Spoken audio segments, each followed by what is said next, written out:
ये वक्त होता है सन 1995 का, जहाँ पर हमें यूएस के ओहायो शहर में नताशा और उसकी बहन येलिना को उसकी मॉम के साथ डिनर करते हुए दिखाया जाता है। तभी वहाँ पर एलेक्सी आता है जो नताशा और येलिना का पिता है।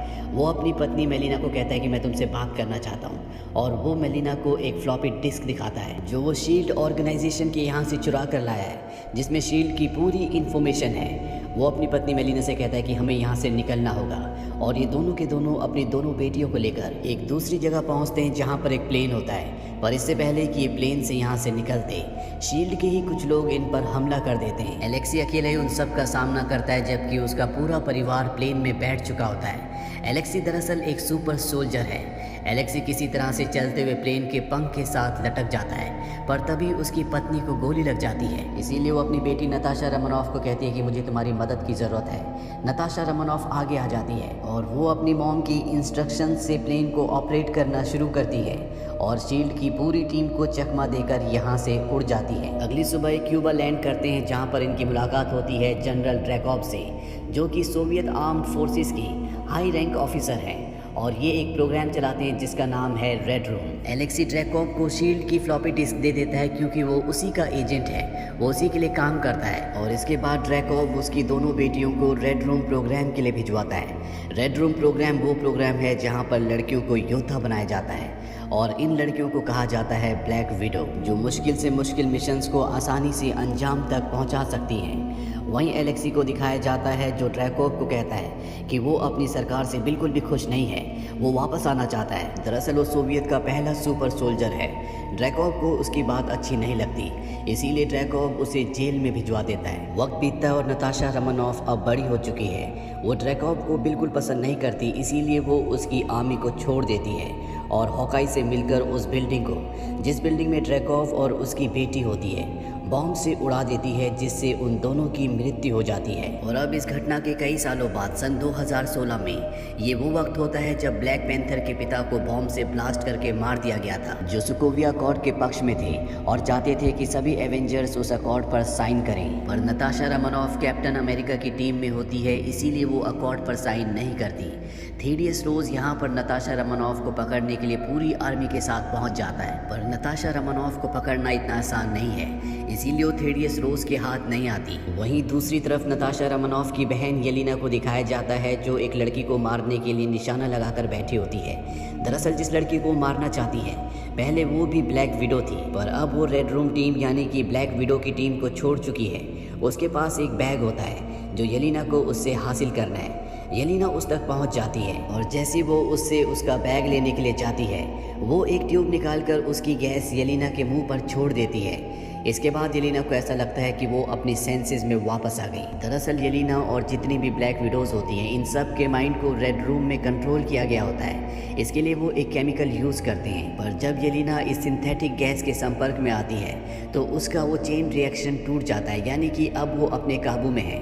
वो अपने पैर से अपने ट्रैकिंग डिवाइस को निकाल कर फेंक देती है। अब उसने अपना ट्रैकिंग डिवाइस निकाल दिया है, इसीलिए रेड रूम टीम को पता चल जाता है कि एक और विडो भाग गई, और ये बात ड्रैकॉव को बताई जाती है। ड्रैकॉव अभी भी जिंदा होता है, हालांकि नताशा रोमानोफ ने उसे मारने की कोशिश की थी, पर वो अभी भी जिंदा है। वो येलिना को पकड़ने और एंटीडोट को हासिल करने के लिए एक खास प्रोग्राम को एक्टिवेट करता है, जिसे कहा जाता है टास्क मास्टर। ये एक बहुत ही खतरनाक योद्धा है जो चंद ही पलों में अपने दुश्मन के लड़ने की टेक्निक को सीखकर ठीक उसी तरह से लड़ना शुरू कर देता है।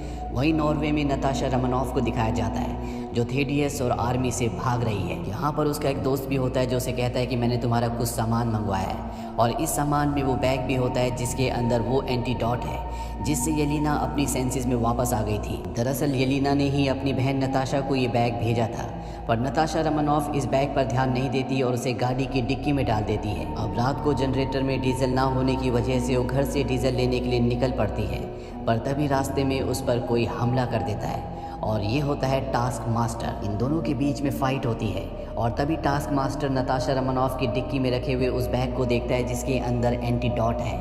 नताशा रोमानोफ समझ जाती है कि उसके अंदर कोई खास चीज़ है। हालांकि वो टास्क मास्टर से लड़ाई में जीत नहीं सकती, पर अपने दिमाग का इस्तेमाल करके वो एंटीडोट लेकर वहाँ से निकल जाती है। नताशा रोमानोफ देखती है कि उसके अंदर उसकी और उसकी बहन की फ़ोटो है। वो समझ जाती है कि उसकी बहन ने ही उसे ये एंटीडोट भेजी है, लेकिन उसे इसके बारे में कुछ नहीं पता होता। इसीलिए वो बुडापेस्ट आ आती है जहाँ पर उसकी बहन है। वो उससे पूछती है कि ये सब क्या है। येलिना उसे बताती है कि ड्रैकॉव केमिकल से हमारे ब्रेन को वॉश करता है, वो हमारे ब्रेन पर पूरा कंट्रोल करता है, पर ये सिंथेटिक गैस केमिकल के असर को पूरी तरह से ख़त्म कर देती है और हम ड्रैकॉव यानी रेड रूम के चुंगल से हमेशा के लिए आज़ाद हो जाते हैं। मैं चाहती हूँ कि तुम अपने एवेंजर साथियों के साथ मिलकर हर एक ब्लैक विडो की मदद करो जो ड्रैकॉव के कब्जे में है। नताशा रोमानोफ कहती है कि ये नहीं हो सकता। मैंने आज से कई साल पहले हॉकाई के साथ मिलकर ड्रैकॉव को बॉम्ब से उड़ा दिया था और उसकी मौत के साथ ही रेड रूम जहाँ पर ब्लैक विडोज़ को बनाया जाता था वो हमेशा के लिए ख़त्म हो गया था। येलिना कहती है कि अगर तुम ऐसा सोचती हो तो ये तुम्हारे दिमाग का सिर्फ भ्रम है। ड्रैकॉव अभी भी जिंदा है। नताशा रोमानोफ एवेंजर्स की टीम की मदद नहीं ले सकती क्योंकि सोकोविया अकॉर्ड की वजह से एवेंजर्स टीम खत्म हो चुकी है। अब ये दोनों बात कर ही रही होती है कि तभी यहाँ पर ब्लैक विडो की टीम इन दोनों पर हमला कर देती है।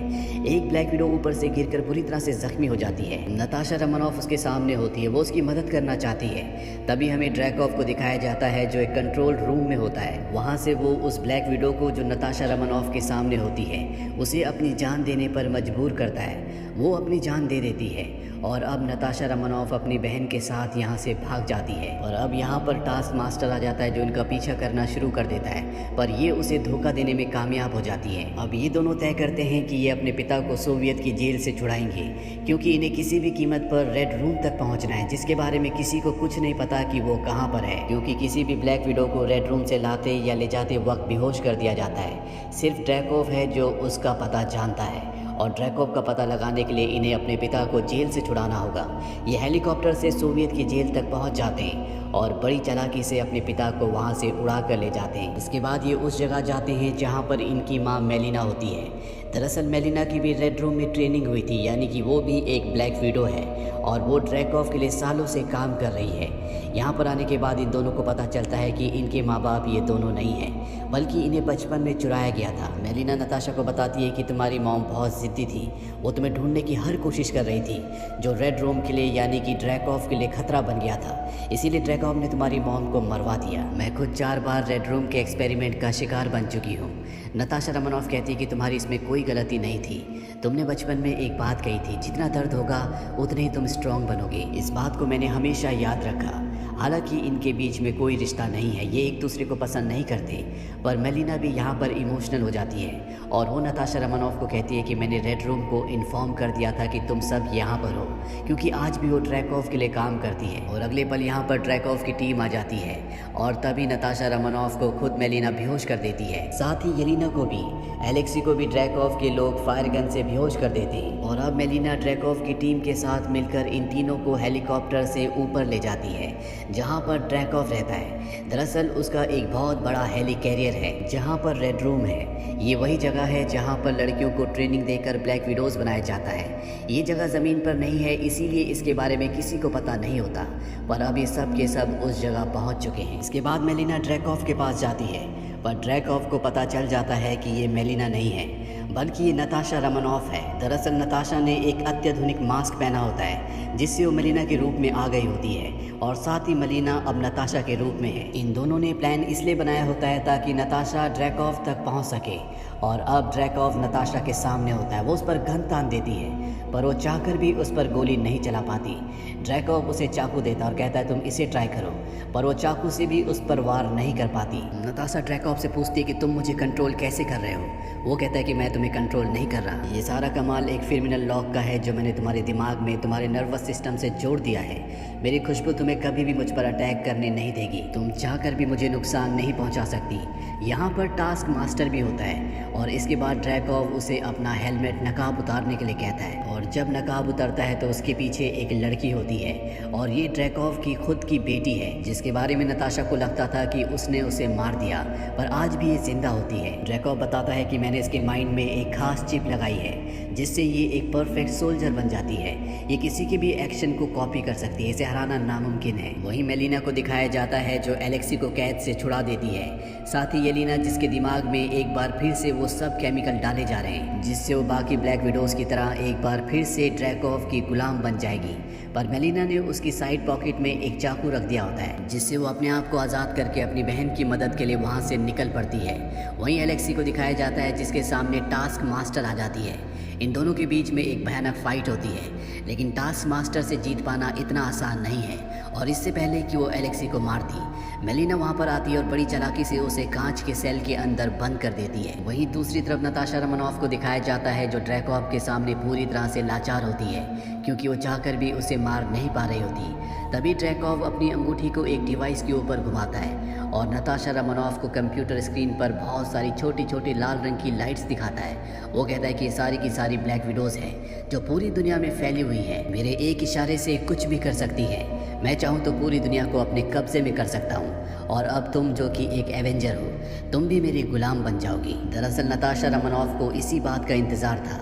वो देखना चाहती थी कि ड्रैकोव सबको कैसे कंट्रोल करता, उसका डेटाबेस कहाँ पर है। और अब जब नताशा को सब कुछ पता चल गया है तो वो अपने नर्वस सिस्टम की उस नस को तोड़ देती है जिससे किसी की भी खुशबू दिमाग तक जाती है, क्योंकि जब तक ड्रैकोव की खुशबू नताशा के दिमाग तक जाती रहेगी तो उसका फेरोमोनल लॉक जो कि ड्रैकोव ने उसके दिमाग पे और हर ब्लैक विडो के दिमाग पर लगाया है वो एक्टिव रहेगा और वो ड्रैकोव पर हमला नहीं कर पाएगी। इसीलिए वो अपने नर्वस सिस्टम की उस नस को ब्रेक कर देती है जिससे ड्रैकोव की गंध उसके दिमाग तक नहीं जाती और अब वो ड्रैकोव पर हमला कर देती है। वो उसे बहुत बुरी तरह से मारती है। पर तभी यहाँ पर ड्रैकोव की ब्लैक विडो की टीम आ जाती है। ड्रैकोव कहता है कि इसे खत्म कर दो और अब सारी ब्लैक विडोज एक साथ नताशा के ऊपर हमला कर देती है। एक पल ऐसा आता है जब नताशा के चारों तरफ ब्लैक विडोज होती है और इससे पहले कि वो नताशा रोमानोफ को मारती, येलेनी उनके पास सिंथेटिक गैस को ब्लास्ट कर देती है जो कि एक एंटीडोट है।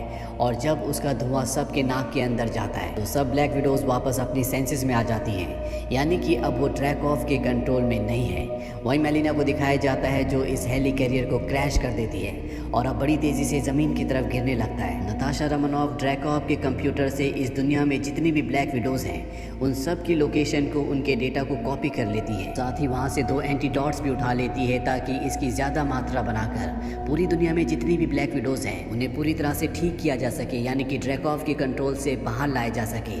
वहीं मेलिना को और एलेक्सी को दिखाया जाता है जो प्लेन से यहाँ से निकल जाते हैं, पर वो नताशा और येलेना को भी बचाना चाहते हैं। वहीं नताशा रोमानोफ को दिखाया जाता है जो कांच के बॉक्स के अंदर बंद हुई टास्क मास्टर को देखती है।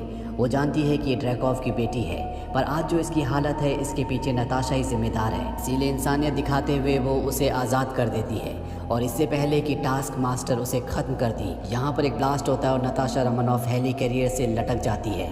वहीं ड्रैकोव को दिखाया जाता है जो अपने आदमियों के साथ प्लेन से यहाँ से भागना चाहता है, पर इससे पहले कि वो ऐसा करता येलेना उसके प्लेन के ऊपर पहुंच जाती है और एक स्टिक उसके प्लेन के फैन की ब्लेड के अंदर डालकर उसके प्लेन को ब्लास्ट कर देती है जिससे उसकी मृत्यु हो जाती है। अब येलेना नीचे गिरने लगती है। नताशा जब ये देखती है तो वो एक पैराशूट का बैग लेकर येलेना की तरफ कूद जाती है। वो उसे पकड़कर उसे पैराशूट पहनाती है और पैराशूट खोल देती है। तभी वो देखती है कि टास्क मास्टर उन्हीं की तरफ उड़ते हुए आ रही होती है। नताशा अपनी बहन को छोड़ देती है और इसके बाद टास्क मास्टर और उसकी हवा में उड़ते उड़ते लड़ाई होना शुरू हो जाती है।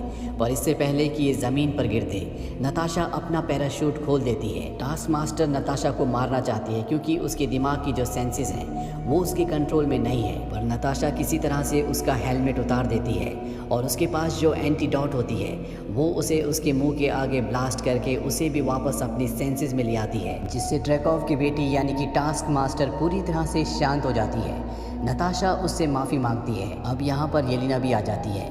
येलेना और नताशा के बीच में जो भी गिले शिकवे थे अब वो दूर हो चुके हैं। नताशा रोमानोफ येलेना को वो आखिरी बची हुई एंटीडोट और उन सभी ब्लैक विडोज़ की लोकेशन वाली डिस्क देती है और कहती है कि मेलिना इसके जैसी और भी बहुत सारी एंटीडोट्स बनाएगी और तुम्हारा काम है कि दुनिया में जितनी भी ब्लैक विडोज़ हैं उन सबको पूरी तरह से ठीक करना। और अब यहाँ पर वो सारी ब्लैक विडोज़ आ जाती हैं जिन्हें इन्होंने एंटीडोट देकर ठीक किया था और वो एलेक्सी, मेलिना और येलेना को अपने साथ ले जाती हैं। 2 हफ्तों बाद दिखाया जाता है कि नताशा के पास उसका वो दोस्त आता है जो उसकी हर तरह से मदद करता है और इस बार वो उसे एक प्लेन देता है और ये होता है क्विन जेट प्लेन, जिसमें हल्क बैठकर साकार ग्रह तक पहुंच गया था जो कि हमें थॉर रैग्नारॉक मूवी में दिखाया गया था। इसी के साथ ये फिल्म, ये कहानी यहीं पर खत्म